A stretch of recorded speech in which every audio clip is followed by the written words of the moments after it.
Կարծիք ունեմ, որ իշխանափոխությունից հետո անիվի նմանությամբ ու ել ավելի մեծ կոռուպցիոն դեպք է պայթելու։ Խոսքը կորոնավիրուսի ժամանակ միլիարդավոր դրամների, 100 միլիոնավոր դոլարների ծախսն է,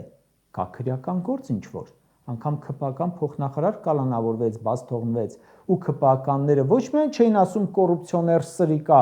այլև ՔՊԱ-կան падգամավոր Վաղարշակը 4 րոպեանոց ճեպազրույցում 86 անգամ խնդրում էր հարգել անմեղության կանխավարկածը։ Իրենք չեն հարգում, իրենցը խնդրում են հարգել։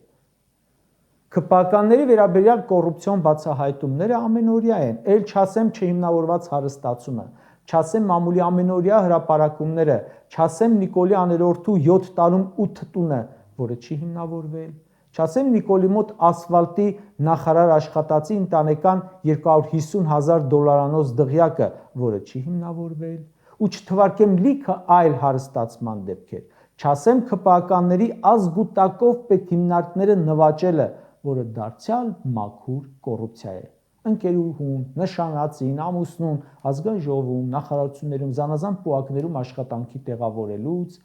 ընկերոջը նախարար, մյուս ընկերոջը փոխնախարար, քավորին խորհրդական, այն մեկը քավորին մարզպետ, ու չտեսանք, որ շրջանառվի կոռուպցիոներ սրիկաներ արտահայտությունը։ ՔՊԱ-կան քաղաքապետը եղբոր հետ է պետգնումների պայմանագիր կնքում, կոկորդիլոսագետը քեռու հետ, մյուս ՔՊԱ-կանը, որ իր կենսագրության մեջ գրում է Արու, եղբորը հողեր է ծախում,